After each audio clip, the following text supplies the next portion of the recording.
Halo, halo, apa kabar? Assalamualaikum warahmatullahi wabarakatuh. Kali ini kita spesial nih, Rocky Gerung officialnya cukup spesial. Karena tidak seperti biasanya saya cuma ngobrol berdua dengan Bung Rocky. Tapi ada satu partai kemarin yang sudah mulai mendeklarasikan mau melakukan judicial review. Jadi ini namanya Partai Gelora. Nah, karena sudah mau judicial review presidensial threshold 0% dan parliamentary threshold 0%, jadi kita nganggap ini sekutu gitu ya Bung Rocky ya.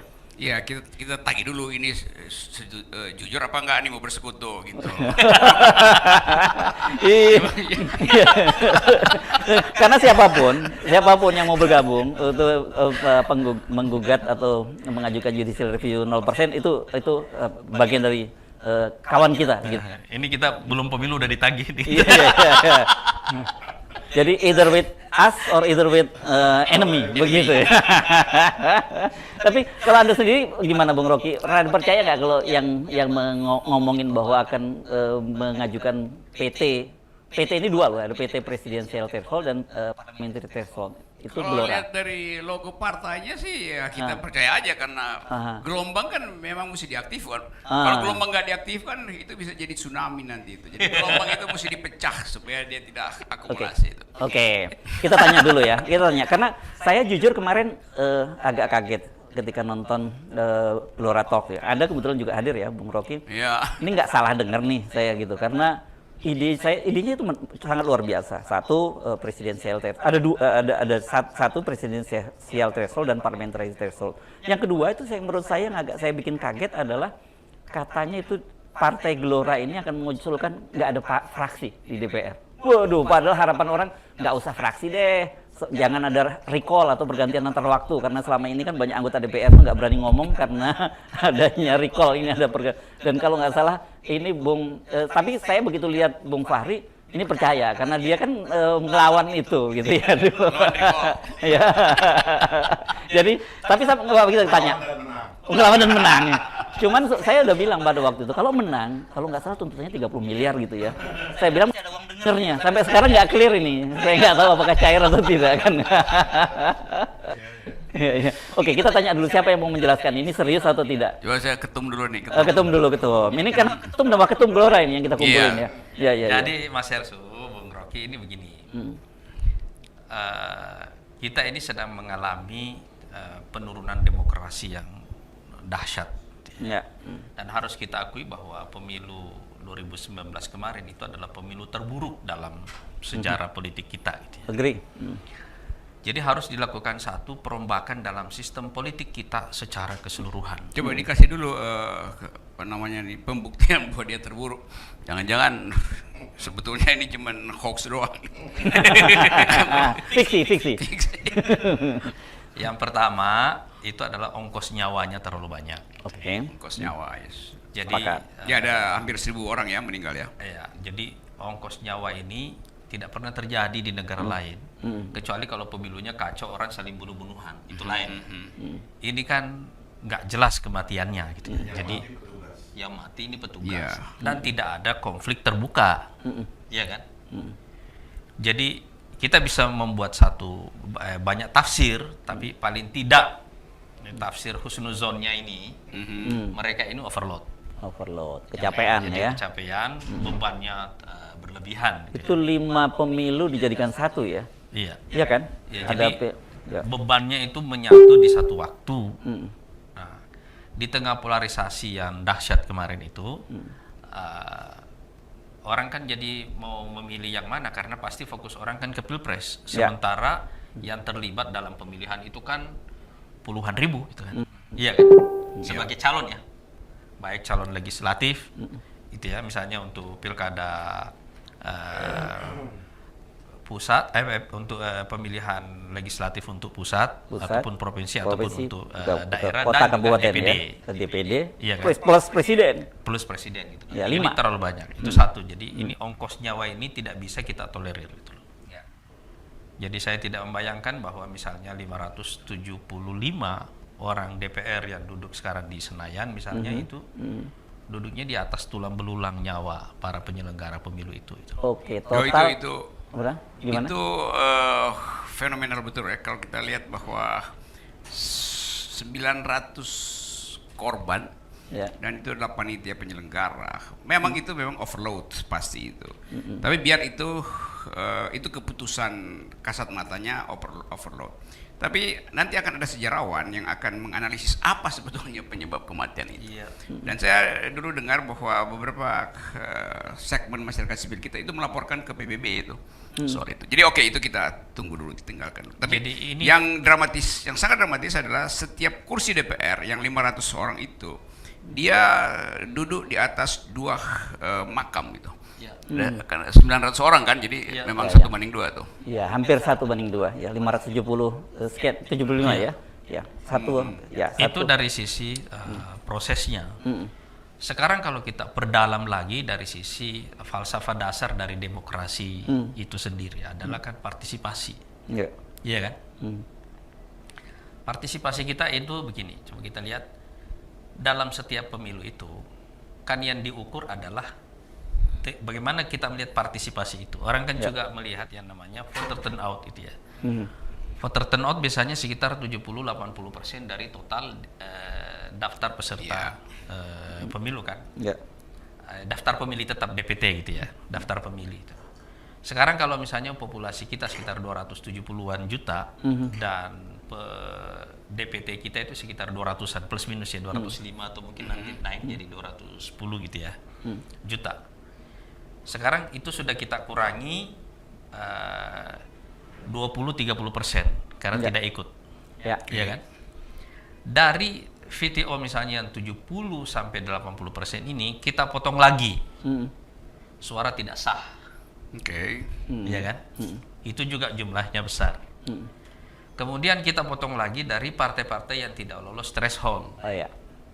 Ya kan? Hangus ya, padahal mereka Hangus, sebenarnya suaranya dapat tapi tidak memenuhi parliamentary threshold. Jadi kira-kira dari 575 orang yang duduk di Senayan ini, kira-kira itu tidak sampai 50% tingkat representasinya pada akhirnya. Gitu ya. Oke. Nah, sekarang kita mesti melihat bahwa yang kita pikirkan bukan hanya partisipasi yang harus kita tingkatkan, tapi juga jangan ada suara yang sia-sia. Oke. Suara yang sia-sia, suara rakyat yang sudah datang nyoblos nih, tapi sia-sia karena hilang. Apa yang menghilangkannya salah satunya adalah threshold. Oke. Iya kan? Ini parliamentary threshold Ya. yang ini ya. Ini untuk parliamentary threshold-nya. Jadi Ya. kita tidak ingin ada suara yang sia-sia yang sudah ikut nyoblos itu. Ya. Sebab pada akhirnya bobot representasi dari seluruh anggota DPR yang ada sekarang itu bisa tidak sampai 50%. Gitu ya. Ya, Itu menurut saya ini sangat Ini kan persoalan sangat legitimasi fundamental. ya. Ini persoalan legitimasi. Oke. Di satu sisi ini juga menunjukkan kenapa sistem distrik itu jauh lebih fair dalam kompetisi pada akhirnya gitu ya. Nah, sekarang kalau kita kembali kepada sisi yang lain yaitu presiden threshold seperti itu gitu ya. Kan dengan memasang 20% kan tujuan kita adalah kan pikiran dasarnya begini supaya orang yang terlibat yang sebagai capres itu memiliki basis legitimasi yang kuat, basis dukungan yang kuat minimal 20% kan Ya, itu pikirannya kan. Walaupun sebenarnya kita itu presidensial, bukan sistem yang Yes, parlementer ya. kan? Ya. Kan itu pikiran dasarnya. Pikiran dasar inilah yang sebenarnya yang salah menurut saya karena kita memandang basis legitimasi itu dari persentase ini. Iya kan? Ya. Sekarang kita kan apa perlunya pada akhirnya basis legitimasi itu diperlukan dalam pencalonan. Padahal toh dia akan dipilih oleh rakyat kan. Ya. Iya kan? Ya. Basis legitimasinya itu adalah pada persentase angka keterpilihannya. Bukan pada dukungan. Dukungan awalnya. Dengan membatasi dukungan awal seperti itu, Anda membuat bias dalam persepsi tentang basis legitimasi. Ya. Basis legitimasi bukan di situ. Seseorang menjadi kuat misalnya sebagai presiden karena didukung oleh 60%, 70%, atau 50 plus 1. Plus satu. Kan itu kan. Itu basis legitimasi yang mestinya kita pikirkan di situ. Bukan pada basis dukungan awalnya. Karena itu misalnya dengan persentase threshold yang besar seperti ini, partai yang paling diuntungkan itu adalah partai yang menengah. Mereka selalu menjadi komplementer, tetapi dapat untung. Cuma tidak akan pernah punya capres. Iya. Iya kan? Ya, pelengkap, bukan pelengkap penderita, dia pelengkap yang berbahagia. Nah, karena itu saya sudah kan gitu ya. itu pelengkap yang berbahagia. Iya. Tapi saya bisa membayangkan bahwa mana ada partai tengah yang punya pikiran untuk mencapreskan orangnya, kadernya atau pimpinannya, kan nggak ada kan? Oke. Nggak ada. Dan karena itu ada satu hal yang substansial yang terjadi di sini yang kita bunuh secara sistematis, yaitu kaderisasi kepemimpinan dalam partai politik. Nggak pernah ada. Biasanya partai menengah kalau punya capres ya hanya untuk bargain saja gitu. Ya, pengen kan? kalau bisa dapat menteri lah gitu Paling ya. dapat menteri dapat seperti itu. Iya. Ya. Atau Gitu cari one dia. ticket ya kan. Iya. Oke. Nah, jadi kalau kita lihat tadi yang pertama itu soal banyaknya sekali petugas yang meninggal dunia dan itu diduga karena di overload. Iya. Gitu. Berarti Anda ini tidak sepakat dengan menggabungkan pemilu dalam satu waktu ya bersamaan. Sebenarnya kan konsepnya bisa kita atur 1 tahun. Ini kan sistem yang bisa kita sepakati saja gitu. Oke. Sudah diuji coba begitu, hasilnya begini nih. Iya. Iya kan? Hasilnya begini nih. Dan menurut saya sekali lagi ini adalah pemilu terburuk sepanjang sejarah kita gitu. Gitu. Ya. Jadi apakah kemudian mau diulang lagi gitu ya Ya. pada tahun 2024 dan lebih dahsyat lagi ini pilkada yang serentak juga lupa ya pada tahun 2024 Nah, nanti kan dia pilkadanya dipisahin gitu ya. Oh, oke, Tapi di pilkadanya tahun yang sama. Tahun yang sama juga. Iya. Ya. Makanya nanti judicial review yang kita ajukan itu akan ada 3. Satu presiden threshold-nya, yang kedua adalah parlemen threshold, dan yang ketiga adalah pemisahan pileg dengan pilpres itu loh. Ya. Ini sebelum Bung Rocky nanggapin, kita minta wakil ketua umum nih. Ada dissenting opinion terhadap dari karena kita ini penting nih sekarang dissent. Perlebar ini ya, basis analisisnya kan gini ya, kan orang tuh belakangan tuh kan banyak menulis buku tentang bagaimana demokrasi itu mati, ya kan? Termasuk buku Levitt yang terkenal pernah dibaca oleh demokrasi sebenarnya kan demokrasi itu mati kan kalau kita lihat itu dua lah, sisi ekstrim dari demokrasi. Satu, demokrasi itu kan nilai-nilai dia itu apa namanya, memang kadang-kadang ironi demokrasi itu. Satu sisi dia bicara tentang nilai-nilai dia, tapi di sisi lain itu dia merujuk kepada aktivitas yang paling kasar sebenarnya. Nyolokin paku di kertas itu kan kasar sekali sebenarnya. Tapi di sini kita bicara human right, equality before the law, ya, tirani mayoritas dan sebagainya.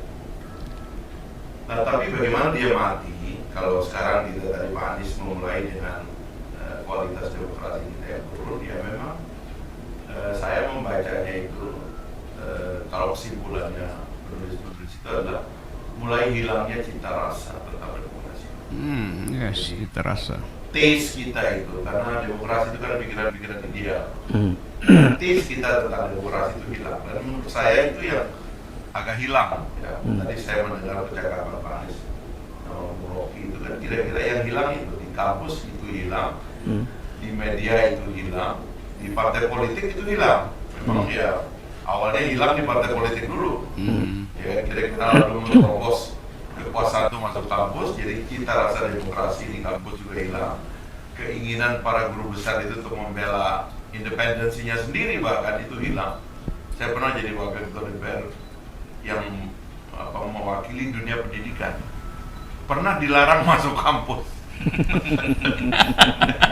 Itu gara-gara dianggap oleh kampus, ya, terutama rektornya, akan mengganggu posisi dia yang dia berada dalam struktur pejabat-pejabat kementerian dalam kementerian pendidikan. Jadi memang itu hilang. Di media pun sekarang ya media lebih apa namanya ya kena tsunami ya setelah gelombang sosial media ini kan Ya. dunia menjadi bentuk. Tadi Itu untungnya saya kira. Makanya FN yang ada. Tadi saya membaca ada ada orang kirim gambar ke saya, ada seorang podcast begitu, bikin iklan sekarang. Apa Anda masih menonton TV begitu? Iya. Itu dia mau melawan.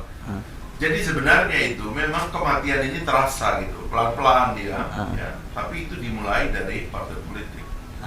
Partai politik itu berhenti menjadi lembaga berpikir.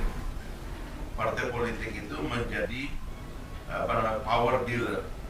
Kerjaannya tiap hari itu memang bagaimana memperdagangkan power yang mereka punya, ya kan, suara mereka di DPR, pengaruh mereka di kementerian, ya kan. Kalau seorang menteri kemudian menjadi ketua umum partai, ya kerjaannya hari-hari kira-kira bagaimana ngambil sebanyak-banyaknya dari situ, dan partai politiknya terlibat. Karena begitu rapat di DPR, kira-kira warning pertamanya, kita udah dapat menteri nih, jangan kritik. Kan kira-kira begitu. Nah, jadi ini kematian ya, yang saya barulah tadi kematian yang disebut panjang oleh Pak Anies tadi itu adalah betapa kita tidak mengerti bagaimana menyelenggarakan sebuah persaingan yang luhur gitu, ya kan, sehingga kita mereduksi ya, yang kalau saya mungkin bukan untuk menambahkan ya, kalau saya membaca kekeliruannya itu sebenarnya gagal membaca kemauan konstitusi. Konstitusi kita itu maunya republik ini luas ya, dari Sabang sampai Merauke. Republik kita itu sebenarnya melarang, atau konstitusi kita itu melarang pemilihan itu 2 orang langsung gitu. Sebenarnya itu mesti dibilang melarang. Bagaimana caranya tiba-tiba suatu hari rakyat Indonesia dari begitu banyak pulaunya, bahasanya, jagoan-jagoannya yang sudah jadi kepala desa, bupati, wali kota, at the end diambil dari kamar cuma disodorkan 2 orang yang kita tidak tahu mereka berasal dari mana sebetulnya orang ini gitu, dan kita terpaksa harus memilih hanya orang itu yang nggak pernah ada dalam survei atau nggak pernah kita dengar, tapi karena ada kemauan diam-diam ya kita, karena kita nggak tahu terus terang ya. Waktu itu kita nggak usah sebut nama, ada calon yang mengatakan telah disepakati berdua di dalam ruangan. Enak betul gitu loh. Nah, sementara menurut saya konstitusi maunya ya kalian harus banyak. Karena itu nggak boleh pada putaran kedua, pada putaran pertama itu hanya 2 kandidat. Makanya waktu itu pernah surat KPU yang menetapkan calon presiden Jokowi Ma'ruf untuk menjadi presiden dibatalkan oleh Mahkamah Agung. Ya. Karena berdalih Mahkamah Agung bahwa konstitusi tidak memaksudkan, tidak membolehkan hanya 2 kandidat, karena kan thresholdnya itu dibuat juga kemenangan itu ada popular vote, ada electoral vote. Electoral vote-nya di kita ini kan provinsi kemarin itu.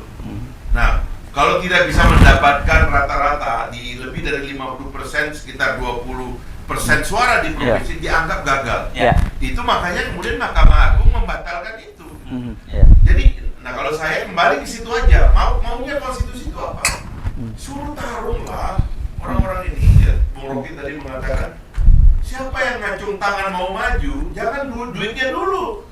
Yang sekarang ini kan masalahnya kan yang ngacung tangan ini, saya punya uang. Kan begitu. Jadi pikiran nggak punya, tapi uang punya Bung Rocky. Makanya dia tunjukin uangnya dulu dengan membombardir. Dan uangnya kelihatannya bukan uang dia sendiri juga. Kayaknya sih. Gitulah kira-kira saya membaca maunya konstitusi. Iya. Bung Rocky, kalau dilihat tadi dua pemahaman dari Bung Anies Mata dan Bung Fahri, cocok nggak jadi sekutu tuh? Sebelum saya jawab itu, saya roasting dulu nih Fahri. Wah, berarti. Iya. Jadi coba bayangkan Fahri Hamzah ini bolak-balik ketemu Jokowi. Tapi kok pikirannya masih bersih gitu ya? Tidak terjemari oleh pikiran istana coba. Iya. Kan ini ajaib tuh. Iya. Jadi kira-kira Apa sebabnya begitu? Anda masih bisa bertahan untuk tidak terkontaminasi atau polluted lah gitu. Tidak polutif dengan pikiran istana. Ini pertanyaan netizen, saya bacain tadi. Silakan Pak Fahri. Iya oke. Jawab dulu. Ini yang benar ini sorry, ini memang orang paling banyak dicurigai ini. Ya, kita perlu bikin clear ini. Saya punya pembacaan tentang apa namanya kultur feodal ya, dalam tubuh bangsa kita ini. Dan itu sudah menjadi penyakit yang agak berat penyakitnya. Jadi cara orang memplease orang, cara orang melihat pemimpin itu sudah agak fatal itu.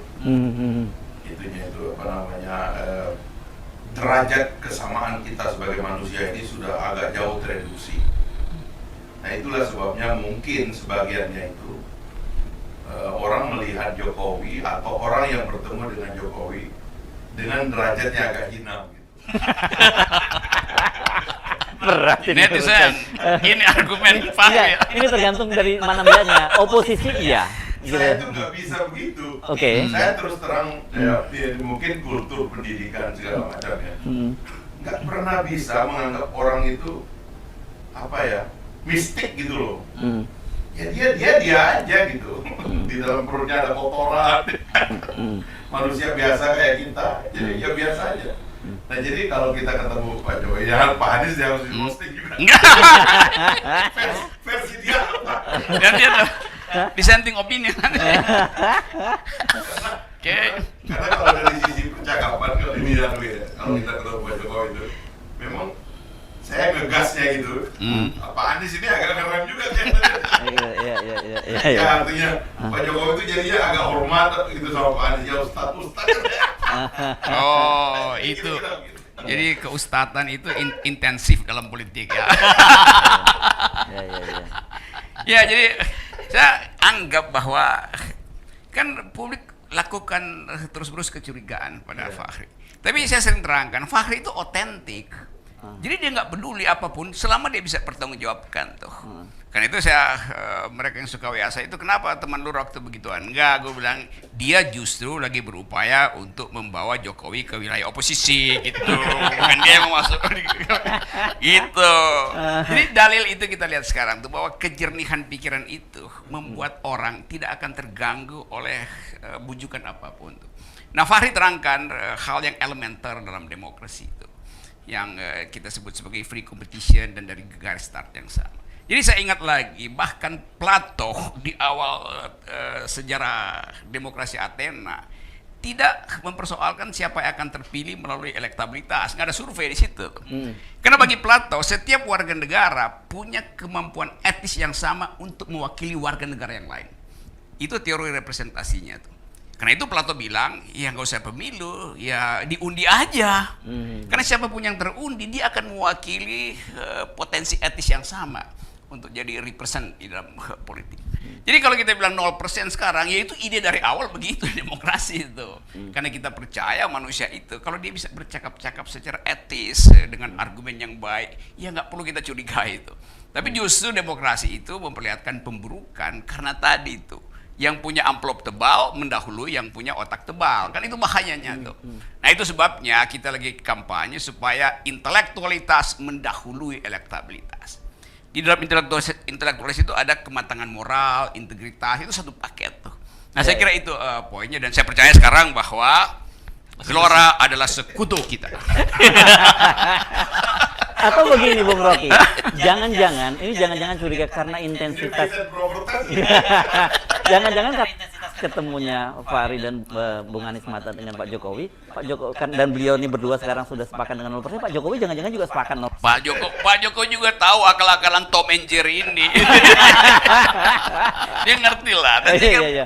Nggak, tapi kan sebenarnya kalau kita lihat dari kan kemarin Anda juga dalam perbincangan kita, Anda melihat bahwa ini sebenarnya kalau Pak Jokowi di akhir masa jabatannya ingin meninggalkan legacy itu pasti bukan jalan tol, pasti juga bukan ibu kota baru, kan gitu ya.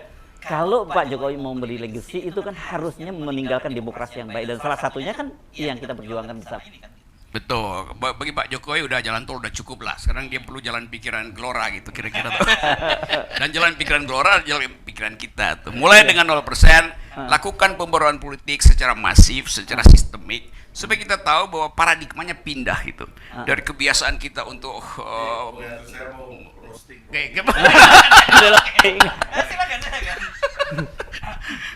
Kan ada paradoks ya. Iya. Pak Jokowi itu rakyat, bukan Prabowo yang lahir Dari elite. dari elit, Iya. Orde Lama dan Orde Baru. Ya, istilah saya itu lahir di ranjangnya Menteri Keuangan Orde Lama Oke. dan tumbuh menjadi kuat di istananya Orde Baru, orang kuatnya Orde Baru. Jadi dia begawan ekonomi di belakangnya, ada begawan militer setelah itu. Jokowi Betul. rakyat biasa, orang yang lahir di pinggir sungai kata dia, dan dia berusaha menghilangkan simbol-simbol otoritas di badannya itu. Dia berpakaian jeans, pakai sneaker kayak murok kiri juga gitu. Terus dia mau menunjukkan bahwa dia tidak punya mahkota yang perlu ditakuti, kira-kira begitu. Betul. Tapi tiba-tiba dalam satu perjalanan, ya selain bahwa kemudian tokoh militer itu bergabung dengan dia, tapi terbangun persepsi yang kuat bahwa dia itu lebih kejam dari seorang tentara. Ya. Dia punya mesin yang menggilas oposisi. Yes. Ya. Dia punya spy, dia punya macam-macam lah yang kemudian secara sistematis turunnya indeks demokrasi kita itu tadi tidak bisa dibantahkan. Tiba-tiba juga dia keluar di pidato dan marah-marah. Demokrasi ini turun karena hati-hati. Polisi jangan begitu, ya kan? Nah, apa ini yang Anda baca? Saya khawatir kritik Anda kepada Jokowi itu agak frustrasi karena nggak bisa membaca. Ini ada paradoks tentang Jokowi ini. Yang sebenarnya nanti kita minta Pak Anies menjawab ini. Memang akhirnya orang lihat itu, orang ingin terangkan mengapa Jokowi yang datang dari tradisi masyarakat sipil itu kok jadi otoriter gitu. Tapi kita mau terangkan sebetulnya bahwa dalam demokrasi itu soalnya bukan masyarakat sipil atau masyarakat militer. Tapi apakah misalnya Pak Jokowi mengerti tentang civilian value itu? Jadi nilai-nilai sipil dalam demokrasi itu. Nah itu rupanya yang mungkin kurang di brief oleh staf-staf dia itu sehingga timbul paradoks itu tuh. Jadi sekali lagi sebagai seorang yang sudah 7 tahun di kekuasaan, Pak Jokowi ditrain apa tidak, dia mengerti akhirnya lika-liku politik. Karena dia alami itu tuh. Dia tahu siapa yang lagi mau bujuk dia tahu siapa yang lagi puji-puji palsu itu, dia tahu siapa yang mendekat karena minta proyek. Tapi sekali lagi, yang saya nggak sepakat tadi, Fahri menganggap tiba-tiba dia jadi calon presiden. Saya tetap menduga itu bukan tiba-tiba, itu ada semacam persiapan dari oligarki untuk mengintai Pak Jokowi waktu dia jadi wali kota tuh. Jadi sebetulnya udah di ijon itu. Ini dugaan akademis ya, bukan dugaan personal itu. Nah itu yang kita lihat sekarang. Pada akhirnya Pak Jokowi nggak tahu mau kemana sekarang tuh, karena ditawan oleh oligarki. Kasus terakhir misalnya, sejumlah pengusaha mbalelo dengan Jokowi, yaitu mau mengekspor batu bara. Yang sebetulnya nggak boleh karena kebutuhan dalam negeri kita untuk suplai ke PLN. Walaupun aturan untuk suplai ke PLN itu agak kacau secara ekonomi kan. Tapi kelihatannya ini oligarki justru menganggap kan lu udah gue ijon gitu. Jadi jangan lagi minta gue untuk ikut 100% pada prinsip nasionalisme itu. Karena pasar luar negeri minta 200.000 per batu bara itu tuh. Kalau 70.000 lah rugi dah. Nah ini ujian pada Pak Jokowi untuk kita lihat mampu nggak dia keluar dari tawanan oligarki itu. Nah itu jadi saya melanjut sedikit nih. Yes. Sebenarnya jarak antara Rocky dengan Jokowi itu sebenarnya jadi tidak jauh. Dari awal juga nggak jauh. Orang aja yang bikin saja. Nggak jauh ya. Coba mic Anda dikena. Karena saya lihat itu memang ada ini ada problem jarak pikiran, dan itu memang kan penyakit dalam demokrasi kan. Demokrasi kan pada akhirnya kan juga tidak memilih yang ideal, tapi memilih yang disukai ya. Di dalam demokrasi rasional saja raksasa intelektual di kubu Demokrat bisa dikalahkan oleh seorang pedagang dari Partai Republik. Dan demokrasi mengulang-ulang soal itu. Makanya nanti kalau kita berbicara perbaikan sistem, sebenarnya bagaimana mempertahankan pikiran dalam negara itu sangat penting sekali. Karena tadi yang saya lihat jarak antara Pak Jokowi dengan Rocky itu adalah memang jarak pikiran. Tapi kultur kan sama, ya. Kita kalau ngomong sama Jokowi itu ya terlontar juga. Saya sebenarnya kan nggak mau, nah, gitu-gitu misalnya. Yes. Saya kan maunya nggak begitu. Nah ini ada problem begitu. Karena itu saya sebenarnya ingin melihat problem pemilu kita, lahirnya pemimpin kita ke depan itu juga ada serangkaian antisipasi yang kita mesti buat. Karena kita berada pada sistem nilai yang agak vulnerable, ada rawan gitu. Feodalisme itu dahsyat betul itu. Kemudian dangkal, ya. Kemudian sempit, itu bagian dari penyakit-penyakit kita. Ada penyakit manajerial yang saya sering katakan. Kita itu punya penyakit dalam perencanaan, tidak terlalu setia kepada rencana dan tidak mengerti apa pentingnya rencana. Karena berharap ada keajaiban di ujung. Suka begitulah, ada sistem nilai kita, ini sistem nilai sebenarnya. Lalu kita juga punya penyakit tidak mengerti beda, saya sering ulang-ulang, tidak mengerti beda sukses sama sibuk. Kita ini senang menjadi orang sibuk, tapi belum tentu suka sukses gitu. Nah yang terakhir itu tidak ngerti beda antara citra dengan kinerja. Waduh, kinerja itu boleh apa saja, tapi pencitraannya itu luar biasa. Nah ini semua menurut saya, Bung Rocky, agak kompleks. Makanya kalau kita bikin gelombang sekarang, ya Pak Anies menginisiasi kita bikin gelombang tuh, karena memang yang mau kita lawan ini sebenarnya satu reform yang agak besar-besaran, yang agak masif. Gitu. Nah itu yang makanya ya intelektual seperti Bung Rocky memang betul-betul harus ada di dapur perubahan besar itu, gitu loh. Jangan di jadi ini yang Bung Rocky yang jadi sekutu kita. Iya harus. Nah ini kan tadi beliau udah bilang oke kan, kita ini sekarang ijab kabul kan kira-kira begitu. Dan saya suka menunggangi gelombang supaya nggak tenggelam. Oke. Kalau saya suka menciptakan gelombang. Nah, Enggak, tapi apa sih yang dibayangkan oleh teman-teman di di Partai Gelora ini tentang Indonesia itu seperti apa? Karena jujur orang sekarang selalu bicara ini mau kemana ya bangsa ini? Sekarang ekonomi buruk, demokrasi buruk, dan yang lebih berat itu kan kohesi, ya pembelahan yang luar biasa. Gitu. Masih dia bikin partai. Masih. Gitu kira-kira. Dan bikin partainya pun kemudian dekat-dekat Jokowi, orang lihatnya kan begitu ya, dicurigai dekat Jokowi, ya. kan gitu kan? Coba dijelaskan dulu ini. Pak Ketum, kalau soal roasting dekat-dekat berlangsung seperti itu, sebenarnya kita punya banyak contoh dalam sejarah. Ya. Nabi Musa itu kan juga tumbuh dan besar di istana Fir'aun. Hati-hati nih kalau ngomong soal Musa ini. Dia mulai ngeri sedap ini. Nabi Yusuf juga ada dalam istana. Betul. Kemudian terlempar di penjara, tapi situ balik lagi. Kan gitu.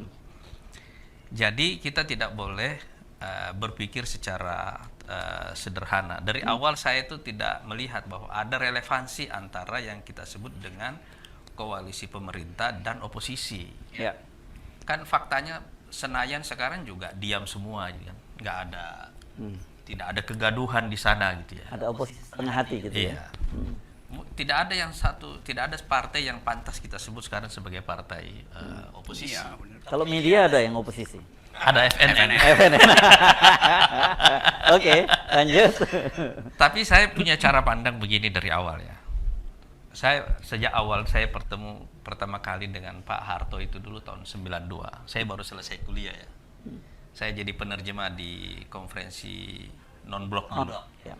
Waktu Pak Harto jadi Yasser ketua Arafat non-blok. masih ada ya itu? Yasser Arafat. Saya sempat ketemu dengan Yasser Arafat waktu itu sebagai penerjemah.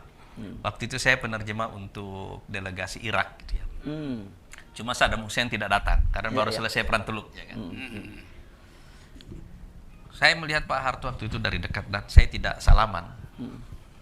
Karena di kepala saya ini penuh ide tentang Pak Harto yang terlalu powerful gitu ya. Auranya Auranya mistis terlalu banget gitu. Jadi saya cuma berdiri agak dekat, cuma memandang dari kejauhan dalam persepsi itu. Tiba-tiba waktu reformasi terus beliau jatuh, dan saya relatif sering bertemu dengan Pak Habibie, ngobrol kadang-kadang pernah kita ngobrol cuma bertiga, saya jadi penerjemah untuk seorang teman yang datang ke beliau, dan saya lebih bisa menyerapnya. Karena kita tidak punya bayangan seorang Habibie yang powerful begitu ya, tapi orang yang cerdas yang mendorong demokrasi. Setelah itu saya juga bertemu dengan Gus Dur, bertemu dengan Mega, bertemu dengan Pak SBY, dan kemudian juga bertemu dengan Pak Jokowi. Ya. Ada satu hal yang saya rasakan dalam semua pertemuan itu. Kekuasaan itu sepi. Itu semua itu ilusi sebenarnya. Ilusi itu. Jadi kalau saya masuk ke istana, saya suka merasa-rasa itu. Apa sih yang membuat kita ini berebut untuk sampai ke sini? Iya kan? Karena ternyata ada satu hukum kehidupan yang berlaku. Mau sistem politiknya apa? Mau sistem politiknya demokrasi atau bukan, ada satu hukum kehidupan yang berlaku dalam kehidupan kita, yang namanya neraca kebaikan dan keburukan. Oke. Jadi jika Anda mengalami neraca dan defisit, Anda akan hilang. Jadi maksudnya, kalau Anda datang kepada kekuasaan dan menyedot lebih banyak daripada memberi, kekuasaan itu berubah menjadi sumber kesepian yang dahsyat itu. Oke. Ya. Makanya yang enak waktu orang berkuasa misalnya jadi presiden itu kan cuma ramainya setelah waktu pelantikan aja gitu. Atau waktu kampanye juga. Waktu kampanye kan ramai kan. Tapi setelah itu kan Anda bekerja di ruang yang sepi sebenarnya. Tidak akan ada applause setiap saat gitu. Dan setelah itu Anda dibatasi juga masa jabatannya itu. Setelah itu Anda jadi sejarah. Anda akan pergi, iya kan? Oke. Dan setelah itu orang akan menulis tentang Anda dan sesuatu yang tidak bisa Anda bela. Iya kan? Karena yang akhirnya ditulis oleh orang adalah manfaat yang Anda berikan kepada mereka gitu. Kan itu sebenarnya intinya kan? Ya. Itu yang saya maksud dengan neraca. Ya. Jadi neraca manfaat di sini tuh loh. Kalau manfaat Anda besar waktu Anda ada dalam kekuasaan, atau Anda mendapat manfaat yang lebih besar waktu Anda dalam kekuasaan dan tidak memberi yang banyak, Anda akan menjadi orang yang kesepian gitu. Dan itu dalam bahasa rakyat, dalam perasaan rakyat, itu secara otomatis terjadi. Coba lihat aja misalnya cara rakyat memandang mantan-mantan presidennya kan. Iya kan? Ya. Kita lihat misalnya waktu Pak Harto meninggal gitu ya. Tiba-tiba orang semuanya berkabung setelah 10 tahun dihujat di akhir hidupnya kan. Karena akhirnya orang kembali sadar bahwa ya dia mungkin punya kelemahan tapi manfaatnya jauh lebih banyak itu. Sekarang kalau kita tanya misalnya gitu. Iya. Oke, nanti. Sekarang kalau kita tanya misalnya gitu ya. Ada nggak misalnya orang yang kepergiannya itu membuat Anda sedih gitu. Kedatangannya membuat Anda gembira. Kan itu menurut saya ini hal yang sangat natural. Iya. Ini kaidah hidup dalam keluarga, dalam dalam pergaulan sehari-hari dalam masyarakat dan seterusnya. Jadi ada satu orang yang di dalam tradisi Islam ini, Bung Rocky ini. Ini kalau Bung Rocky ini syahadat langsung jadi Amirul Mukminin beliau. Dan tapi saya bilang jangan. Jangan. Lebih banyak nggak bermanfaat. Nanti dia langsung masuk. Kita, sekarang aja sudah disebut kadrun, apalagi kalau nanti beliau. kan kadrun plus ini. Oke, nanti saya bertanggung jawabkan. Jadi ada satu orang pemimpin yang menulis kesan spiritualnya waktu dia berkuasa. Dia bilang begini, waktu kita berkuasa kita nggak punya lawan. Waktu kita tidak berkuasa kita tidak punya kawan. Karena dia nggak punya lawan, akhirnya nggak punya kawan. Nggak punya kawan. Begitu dia pergi dia nggak punya kawan. Kenapa? Karena itulah saat di mana Anda tidak bisa membela diri. Manfaat Anda lah yang membela Anda itu. Iya, tapi pertanyaannya ini apa hubungannya ya dengan Anda sekarang saya mau membawa ini politik. Saya mau bawa ini kepada persoalan yang fundamental dalam politik. Dari awal saya terlibat dalam politik sampai sekarang, saya tidak pernah memandang politik itu lebih dari satu cara membangun masyarakat. Gitu ya. Saya percaya bahwa masyarakat itu lebih kuat dari negara. Negara itu organisasi yang sederhana, gampang dirombak. Yang susah itu membangun masyarakatnya. Jadi coba kita lihat misalnya ya. Apa bedanya masyarakat Amerika sama Rusia? Iya kan? Di Rusia banyak pemimpin kuat. Banyak pemimpin kuat. Tapi yang susah di Rusia itu adalah bahwa masyarakatnya tidak terlalu subur melahirkan pemimpin itu. Oke. Karena akhirnya orang didoktrin dengan ide bahwa masyarakat ini, orang Rusia hanya cocok dengan pemimpin yang kuat. Ya, ya. Jadi kita mulai mendelegitimasi masyarakat dan mengagung-agungkan satu ide tentang pemimpin yang Superman, yang hanya bisa melahirkan. Padahal enggak.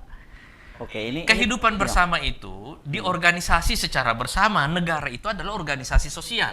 Yep. Dia harus dikembalikan kepada fungsi dasar dia sebagai organisasi sosial. Nah, jadi masyarakat yang baik itu, masyarakat yang sehat adalah masyarakat yang kelahiran pemimpin di dalamnya itu terjadi secara natural dan reguler. Ya. Sehingga organisasi pemimpin ini tidak tergantung kepada satu orang. Ya, ya, ya. Oke. Ya kan? Kenapa ada orang yang perlu 3 periode, 4 periode, dan 5 periode? Karena kita tidak percaya bahwa orang lain bisa. Iya kan? Kita percaya bahwa hanya kita yang bisa. Oh ini Berat ini. kalau Iya kan? Tapi saya pengen balik dulu ini supaya agak konkret nih. Saya tahu ini tatarannya filosofis ya, Bung Anies mata ini. Tapi saya ingin kembali pada pertanyaan semula gitu.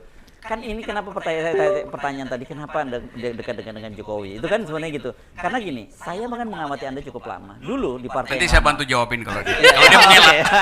Ini kan, ini saya mesti nyebut ya, nggak usah nyebut nama. Tapi dulu ketika Anda di partai lama dan partai Anda itu menjadi bagian dari pemerintahan, dalam hal ini SBY, Anda itu sering kali Anda bersama Fahri Hamzah itu seperti oposisi, Ya. gitu kan. Nah, sekarang ketika Anda tidak dalam pemerintahan dan sebagainya, orang sering menafsirkan orang kan maunya ya Gelora itu kalau masuk ya oposisi dong di luar pemerintah. Tapi sekarang kenapa lebih banyak? Nah, justru itu Nah, saya. itu penting Nah, untuk saya mau dijelaskan. kembali dari sini tadi ya. Iya. Karena itu saya tidak terlalu percaya dengan istilah pemimpin kuat dalam perspektif itu. Orang itu menjadi kuat karena sistem. Walaupun pemimpin kuat juga bisa menciptakan sistem yang bagus kalau dia punya niat yang lurus. Jadi setiap kali saya bertemu pemimpin, saya nggak ada satu barrier yang namanya wibawa. Mau dia saya oposisi ataupun saya berkoalisi dengan dia, menurut saya sama saja gitu. Oke. Pemimpin itu tidak boleh dibiarkan kesepian, tidak boleh dibiarkan sendirian. Ini Pak Jokowi kesepian. Hah? Pak Jokowi kesepian. Begitu seorang pemimpin tidak punya kritikus yang mengkritik dia kesepian. Ada Bung Rocky sebenarnya. Jadi sebenarnya Bung Rocky ini membuat Pak Jokowi nggak kesepian dong. Memang iya. Jadi sahabatnya Pak Jokowi yang sebenarnya ini dia ini. Penghibur. Coba saya atasi dulu nih kesulitan ini nih. sekarang jomblo sakinah.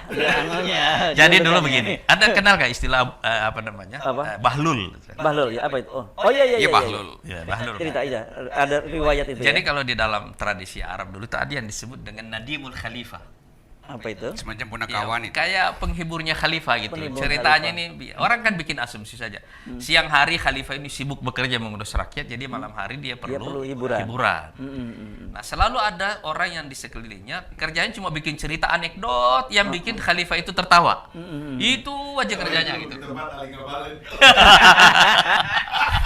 Saya lagi membayangkan itu. Anda mau berperan sebagai si Bahlul dengan Sultan Harun al-Rasyid misalnya begitu kan? Nah, Bahlul itu dulu kerjanya begitu. Oke. Ya, seperti itu. Iya. Jadi, Oke. sebenarnya bukan itu yang diperlukan. Bukan itu yang diperlukan. Yang diperlukan seorang pemimpin itu adalah orang yang bisa diajak sparring partner dalam berpikir, yang bisa men-challenge pikiran-pikirannya sendiri. Kalau potensi itu ada. Itu betul. Tapi sebenarnya pemimpin juga bisa menciptakan. Jadi misalnya begini. Kalau saya buat pengawalan atau misalnya situasi yang membuat saya kelihatan tampak berwibawa, agak serem sedikit ya begitu. Orang kan jadi takut, malas bicara ya kan. Kan itu dari pemimpin sendiri harus ada keinginan untuk itu.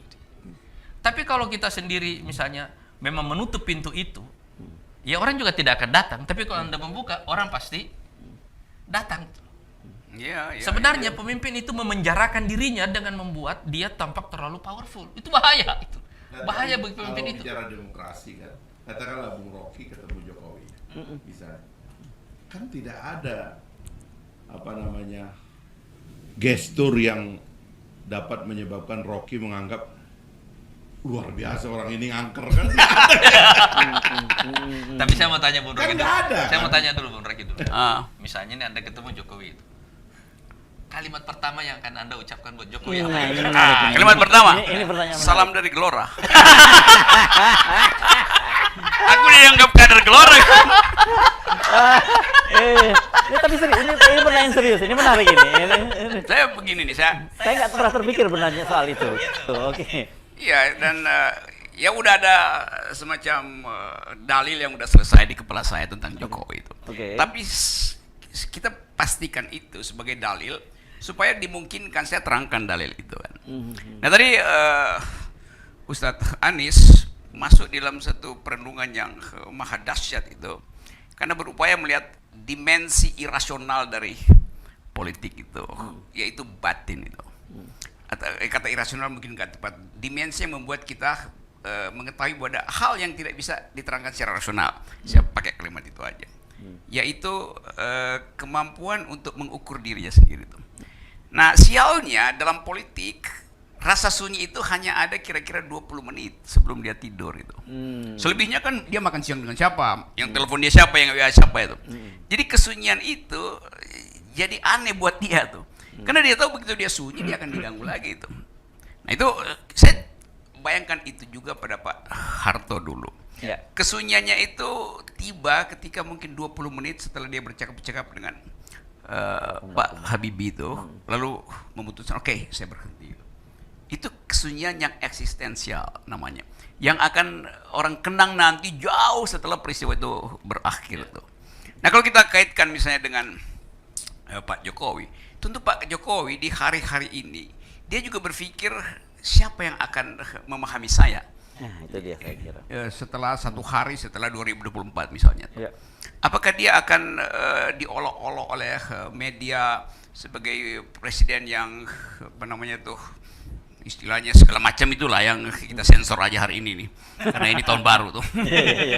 Nah itu kan ada di dalam materi manusia kan, materi batin manusia.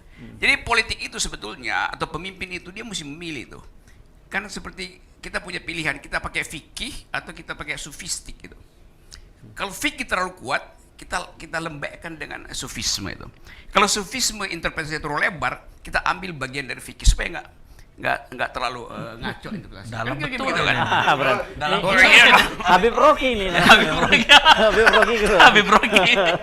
Nah, wilayah ini yang membuat si pemimpin harus memutuskan komposisi antara kefikihan dan kesufistikan dia tuh. Kan itu kan apa salah saya itu? Tolong carikan. Ini Nah, karya kalau iya ini kan kita merenungkan. Ini kan terpaksa kita ngomong tentang Pak Jokowi ya. Oh, kok terpaksa? Saya Jangan cuma dong. mancing tadi. Jangan terpaksa. Gara-gara Rocky maksudnya. Iya. Itu cerita tadi kan, saya ingat satu kali kita ketemu Pak Jokowi itu. Itu cerita itu disampaikan oleh Pak Anies kepada Pak Jokowi. Ada satu hukum, Pak. Kalau pada saat kita berkuasa, ya dia mengutip lah anunya itu tulisan dari raja-raja zaman dahulu itu. Bahwa kalau kita berpuasa tidak punya musuh, itu nanti kalau kita berhenti itu kita nggak punya teman. Itu Pak Jokowi spontan, saya nggak mau nggak punya teman gitu. Sampai begitu, sampai Pak Pratik juga nimpalin gitu. Nimpalin dalam bahasa Indonesia, bahasa Jawa. Jadi intinya, jadi ini ada problem yang jauh lebih besar daripada soal Jokowi juga. Tentang kesepian tadi itu dan bagaimana orang mendekati sepinya seorang yang dipersepsikan kuat. Kenapa bangsa Indonesia itu tidak punya rasionalitas di depan pemimpinnya? Kenapa kita itu selalu mati dengan fiksi-fiksi tentang pemimpin bahwa dia menentukan nasib kita, dia memberikan kita makan, dia memberikan kita hidup. Kan itu yang saya lihat berjejer ini di sekitar presiden ini sekarang. Orang-orang itu kan tidak sepertinya menjadi teman. Ada yang mencoba meletakkan dirinya, yang kalau saya lihat ya, seolah-olah menjadi teman, tapi di belakangnya tidak. Nah, menurut saya, problem pemilu tadi itu juga harus menyelesaikan problem-problem kayak begini. Iya. Harus diberi beban itu gitu loh. Karena kalau tidak kita akan terjebak. Bung Karno kurang apa? Jadi menurut Anda harusnya mekanisme biasa saja ya ketika itu sirkulasi Pasti kekuasaan. jawab begini ya. Iya. Kenapa Bung Karno seorang intelektual besar Ya. dengan ide-idenya yang luar biasa pada akhirnya Ya. jatuh di lumpur feodalisme. Oke. Pak Harto Pak Harto. orang yang sederhana, rendah hati, ya. Seorang yang sangat merakyat. Tiba-tiba juga dijaga oleh orang supaya dia tidak jatuh sampai 30 tahun. Oke. Pak Habibie, waduh, itu yang mengharukan. Pak Anies Iya. bisa cerita bagaimana mengharukan Habibie begitu. Tapi itu orang saya bersaksi bahwa beliau adalah seorang presiden yang paling rileks setelah turun dari jabatan. Satu, rileks. Yang kedua, pada saat semua orang meminta dia maju lagi, dia bilang my time is dia bilang my time is enough. Ya. Dia peluk Amin Rais, dia bilang this is your term, Mr. Amin Rais, Mr. Rais. Tapi Pak Amin kan nggak berani kan begitu. Tapi rileks dia. Habis itu dia pergi ke masjid tuh subuh-subuh. Pak Anies ada di situ. Oh iya. Ya kita ada di rumah beliau. Iya, kita di rumah. Kemudian kita hampir terjebak. Tapi Pak SBY juga begitu ya. Pak SBY juga, saya nggak tahu, kata ada cerita-cerita lain tentang Pak SBY, tapi saya nggak tahu. Pak Jokowi ini juga begitu kan. Kalau kita ketemu dengan Pak Jokowi, dia menolak semua ide-ide yang sekarang diperbincangkan orang. Tapi sebagian dari orang-orang ini berusaha meyakinkan bahwa Bapak bisa, konstitusi bisa berubah. Jadi sikap kita tentang pemimpin ini yang kacau. Inilah yang menyebabkan saya khawatir yang dari awal kita pertanyakan kualitas dari demokrasi kita dan apakah pemilu bisa menyelesaikan itu membuat kita pesimis loh.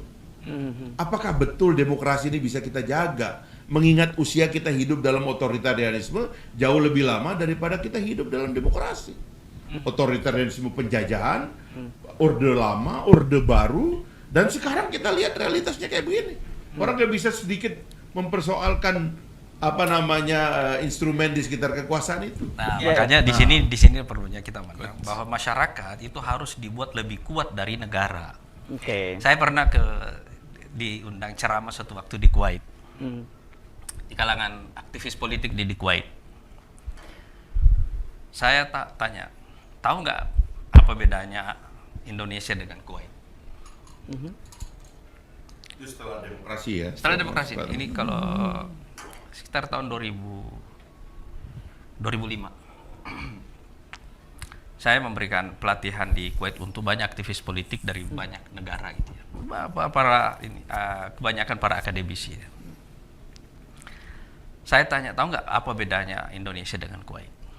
Saya bilang, di Indonesia sejelek-jeleknya orang, semiskin-miskinnya orang, begitu dia lahir, dia melek, dia punya kesempatan jadi presiden. Gitu ya. Di Kuwait saya bilang, sekaya-kayanya orang, gitu ya, seganteng-gantengnya Anda ini, sepintar-pintarnya Anda, kalau bukan dari keluarga raja, begitu Anda lahir, Anda gak punya kesempatan jadi raja. Jadi satu peluang dalam hidup Anda dipotong oleh sistem itu.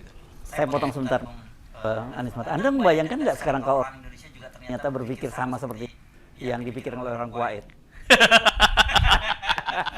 Jadi 0% itu tujuannya itu supaya mimpi kita ini jangan hilang gitu. Ya.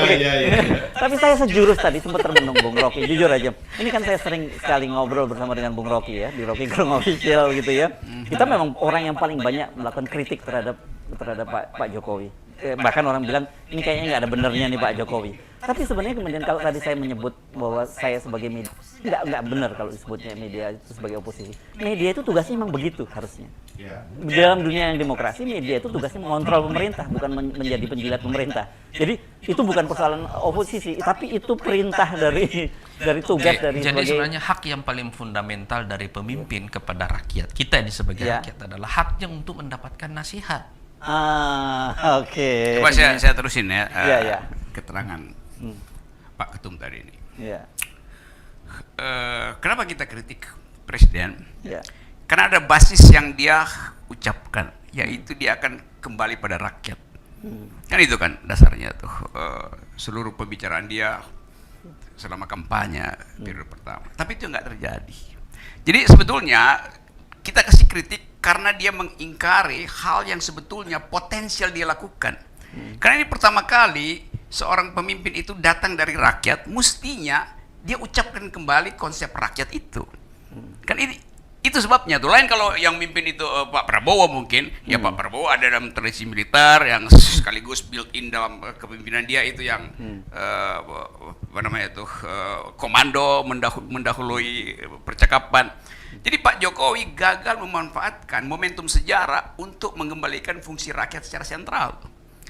Walaupun saya tahu bahwa konsep rakyat di Indonesia beda dengan konsep rakyat di Eropa tuh, apalagi di Prancis. Kalau kita sebut rakyat di Prancis, rakyat itu adalah hasil dari satu revolusi besar itu, sehingga pulih ide tentang rakyat. People itu artinya seseorang yang pernah memberontak dari raja tuh di Eropa. Di kita nggak begitu, bahkan rakyat dianggap sebagai wong cilik. Jadi mental itu masih melekat di kita. Nah itu yang kita inginkan. Partai-partai harus mengevaluasi diri, paling nggak memulihkan pengertian rakyat, supaya demokrasi berbasis pada kepentingan rakyat. Nah selama rakyat itu diterjemahkan sebagai ya wong cili, itu dia sekedar jadi mainan oligarki sebetulnya. Makanya namanya gelombang rakyat. Itu pentingnya gelombang rakyat untuk memulihkan kembali supaya rakyat kedaulatan jadi pelaku. rakyat. Yes. Itu. Bukan jadi Oke. objek. Nah, jadi Nah dalam hal ini saya jadi influencer dari Gelora. oke. Jadi kita jadi sekutunya Iya, iya, iya. Bung Rocky sama Mas Hersu ini sekarang jadi influencer. Iya. Itu deal yang bagus saya kira. Pasti lah, kalau Dilihat dia memang. idenya bagus kita jadi influencer. memang agak unik ini Dengan teman-teman Iya. Gelora ini ya. Orang selalu dalam persepsi bahwa ini bagian dari kekuasaan, gitu ya. Orang sekarang gitu kan, positioning Partai Gelora itu sebagai bagian dari kekuasaan. Enggak, orang dibikin bingung oleh Gelora aja gitu. Ya, tapi sekarang dengan kemudian sikap Gelora ini Yes. yang akan mengajukan presiden judicial review terhadap presidential threshold, terhadap parliamentary threshold, ini menjadi Betul. sangat menarik. Cuman pertanyaan kita yang kita balik lagi gini, ini sebenarnya Gelora dipengaruhi Pak Jokowi atau Jokowi dipengaruhi Pak Gelora kan gitu. Apapun Kalau- keterangannya, saya percaya bahwa ini percakapan pertama sebuah partai ingin minta diuji di FNN. Iya. Karena dia punya ide gitu. Iya. Jadi silakan siapa yang ketua partai mau jadi presiden datang aja ke sini. Kita Iya, juga iya. bisa bercakap-cakap Iya, iya. santai tapi Capres dengan juga. konsep. Capres. Iya, iya. Apalagi capres ya. Otomatis. Daftar aja. Baliho doang. Iya. Jadi intinya begini, Bung Rocky, Mas Hersu, ini kita mengajukan judicial review ikhlas lillahi ta'ala. Oke. Tapi satu Biar saya gampang jelasin. saya jujur sepakat banget yang soal ini, Bung Rocky, soal ini sebelum kita menutup ya, karena kelihatannya kita udah mesti dikasih tahu harus udah mengakhiri perbincangan ya. Jadi salah satu soal penghapusan fraksi tadi itu menurut saya itu salah satu ide menghormati suara dari rakyat ya. Jadi ketika kemudian mereka ini terpilih jadi nanti diharapkan, tolong saya dikoreksi, kalau ada anggota DPR dari Gelora terpilih, dia bukan lagi menjadi wakil dari Gelora, tapi adalah wakil rakyat atau konstituen yang memilih dia gitu ya, kira-kira. Menurut saya ini keren. Jangan gitu. sampai nanti orang di DPR jadi diam berbayar namanya. Jadi kira-kira saya perlu jadi influencer Gelora juga bersama Bung Rocky. Oke. Fatwa. Harus benar di bagian influencer Gelora sebagai gelombang rakyat. Oke. Kalau saya Gelora sebagai gelombang apa namanya ya? Gelombang asmara. Oke. Ini oke, saya kira kita mesti Ini akhiri itu perbincangan. kalimat dari Jomblo Sakina itu. Jomblo Sakinah. Nah, tinggal menunggu kan sekarang Bung Rocky ini mulai hari ini kan dapat julukan yang menarik tadi, Jomblo Sakinah, tinggal menunggu wadah warahmahnya. Amin. Amin. Ya. Bisa dipercepat nggak? Oke, terima kasih Bung Rocky. Ini kan kita jadi tuan rumah ya. Iya, Bung, saya ya. lagi jadi host. Terima kasih Bung Anies Mata, Bung Fahri Hamzah. Saya kira kalau Anda masih bingung dengan posisi dari Gelora, ya kami sendiri juga masih agak bingung-bingung gitu jujur sampai hari ini. Tapi waktu yang akan membuktikan sebenarnya mereka seperti apa nih. Apakah betul bahwa Partai Gelora ini berbeda dengan partai-partai yang lain gitu? Atau sebenarnya hanya trik atau hanya gimmick-gimmick politik, itu waktu yang akan membuktikan. Tapi ini sekarang direkam, jejak digitalnya ada Ya, gitu ya. itu yang kita tagih nanti. Dan Anda akan menagih Ki pertama ya, Bung Rocky Pasti. Ya, oke. Baik, terima Terima kasih. kasih sekali lagi. Terima kasih, Mas. Bung Fahri, Bung Anies Mata. Itu tadi perbincangan kita bersama dengan Ketua Umum dan Wakil Ketua Umum. Kita akan Partai Gelora ya. Kita ini seperti kita janjikan pada Anda bahwa bukan hanya janjikan, kita juga menawarkan kepada para capres-capres yang ingin diuji sesuai dengan tesisnya Bung Rocky bahwa intelektualitas itu mendahului elektabilitas, maka silahkan datang pada kami dan kita akan dengan senang hati mengikuti Anda semua. Terima kasih. Assalamualaikum warahmatullahi wabarakatuh. Waalaikumsalam. Tinggi. Gitu ya. Salam Ya, nah, udah. Nah, ini sah ini. Ini media akan publik akan mencatat ini ya.